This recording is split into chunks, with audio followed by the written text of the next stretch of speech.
guys. Aku Damelia dan aku akan membuat belajar kamu jadi lebih mudah dan happy. Ayo subscribe. Oke. Terima kasih. Enjoy videonya. Sekarang kita memasuki mata kuliah terbaru, yaitu tentang perancangan jaringan serat optik. Teman-teman tahu nggak apa sih fiber optik itu atau serat optik itu?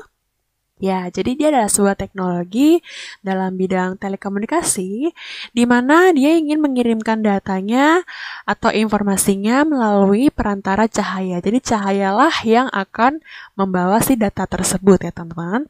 Sebelum kita tahu bagaimana cara merancang jaringannya, kita pelajari dulu nih struktur dalam pembentuk si fiber optik ya. Nah, jadi cahaya dalam mentransmisikan datanya, dia akan melalui sebuah inti dari fiber optik yang dinamakan dengan core. Oke? Jadi kalau misalnya adalah sebuah core, maka cahaya akan lewat di dalamnya seperti ini. Set gitu, oke? Kita tulis poin-poin yang penting. Core merupakan inti dari sistem komunikasi fiber optik.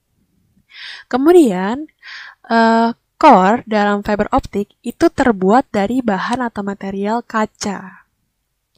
Dia terbuat dari kaca. Oke? Nah, core itu sendiri mempunyai diameter yang sangat-sangat tipis, sangat-sangat kecil, yaitu hanya sekitar 8-10 mikrometer. Nah, karena diameternya ini sangat kecil dan dia terbuat dari kaca, maka dia perlu dilapisi atau dilindungi oleh beberapa pelindung. Jadi pelindungnya nggak cuma satu, tapi beberapa ya, jadi ada banyak. Supaya si kacanya ini nggak pecah dan informasinya ini lancar dibawa-bawanya gitu ya. Jadi terbuat dari kaca yang pastinya sudah dilindungi oleh beberapa pelindung.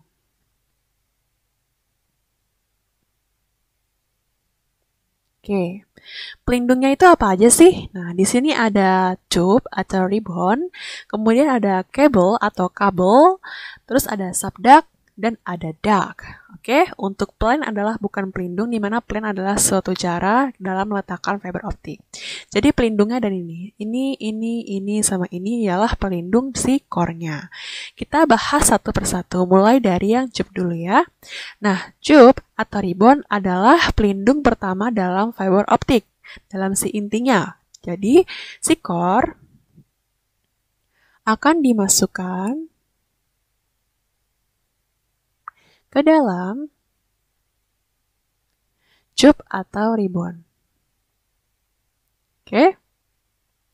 Nah, di negara kita tercinta ini sendiri, kita menggunakan struktur fiber optik yang bagian tube untuk melapisi si core-nya. Dan kita tidak menggunakan ribbon, karena ribbon ini digunakan oleh infrastruktur yang sudah maju. Jadi kayak negara-negara yang sudah maju itu semacam negara Eropa, kemudian negara Jepang, negara Singapura, di mana kalau misalnya mereka membangun jaringan serat optik, kemungkinan untuk terjadinya kerusakan itu sangat kecil. Sedangkan kalau di Indonesia, itu kan banyak sekali terjadi kayak penggalian-penggalian tanah, dan itu sangat-sangat tidak efektif jika menggunakan ribbon, karena ribbon ini sangat rentan akan putus kabelnya, akan pecah si kacanya ini gitu ya.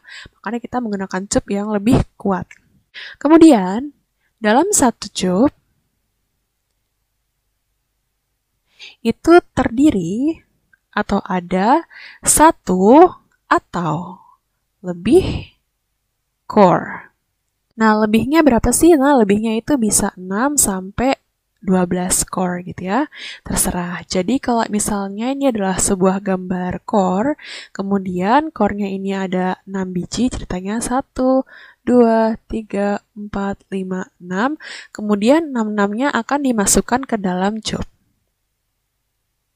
Nah, ini adalah si tube-nya. Dilapisi lagi gitu. Selanjutnya pelapisnya yaitu berupa kabel. Nah, kabel itu adalah kumpulan dari beberapa tube ya. Jadi ini adalah beberapa tube yang dikumpulkan menjadi sebuah kabel. Jadi bisa ada 6 cup, bisa ada 12 cup, terserah. Pokoknya kalau misalnya cup-cup ini cup-cupnya kita yang warna hijau, dikumpulin misalnya ada banyak, dia akan dimasukkan lagi ke dalam yang namanya kabel. Ini adalah ceritanya gambar kabelnya. Oke, di mana dalam kabel terdapat cup, dan di dalam cup terdapat kor-kor. Selanjutnya ada yang namanya subduct. Apa sih subduct? Jadi subduct adalah lapisan pengaman lagi, di mana kabel akan dimasukkan ke dalam si subduct gitu ya. Jadi ini adalah kabel akan dimasukkan ke dalam subduct.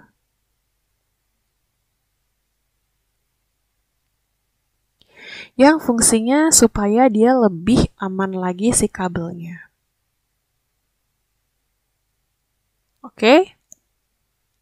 Tapi ada juga sih kabel yang nggak dimasukin dalam subduct, jadi langsung aja dia ditaruh gitu, atau nggak langsung diterminasikan.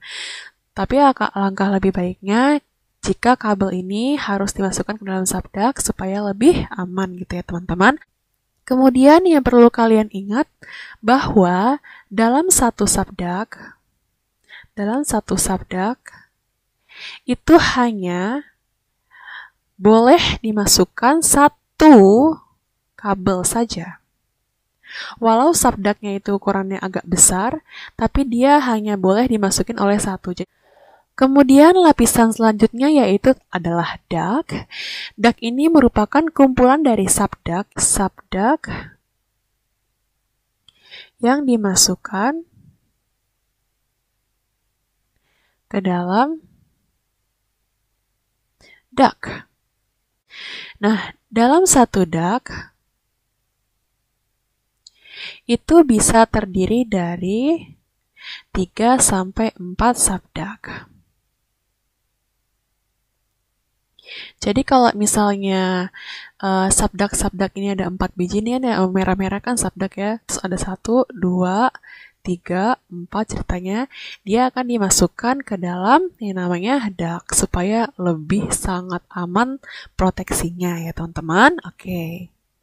Kemudian yang terakhir ialah plane, di mana plane adalah teknik untuk meletakkan fiber optik ya.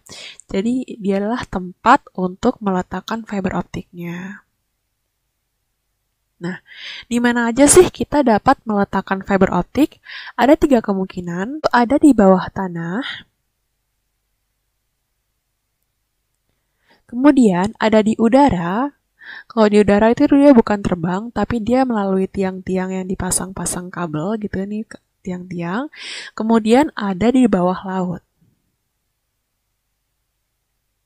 Oke? Berarti kesimpulannya ialah core pasti akan dimasukkan atau dilindungi oleh cup atau ribbon.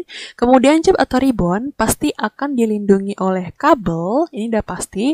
Nah, kemudian kabel mempunyai opsi, dia bisa diletakkan langsung, ya kan? Atau enggak, dia bisa ditaruh dalam subduct, kemudian baru diletakkan, atau dia dimasukkan ke dalam subduct, kemudian dimasukkan ke dalam duct, baru diletakkan. Atau bisa juga kabelnya langsung dimasukkan ke dalam duct, baru diletakkan. Itu adalah opsi-opsinya. Jadi ada 4 kemungkinan si kabel ini akan diletakkan, dan yang pastinya core, tube, sama cable itu nggak akan pernah terpisahkan. Ini adalah gambar dari koneksi sistem komunikasi serat optik ya. Kita bisa lihat, terdapat titik-titik di mana titik-titik ini saling tergabung ke titik-titik lainnya. Artinya komunikasi dalam serat optik itu sifatnya yaitu point to point. Artinya dari satu titik ke titik lainnya, dari sini ke sana gitu ya, dari terminasi sebelah kiri ke kanan, dan dia melalui ISP atau OSP. Bagi kalian yang belum tahu apa sih ISP, apa sih OSP, jadi ISP adalah singkatan dari Inside Plane, kalau OSP adalah singkatan dari Outside Plane.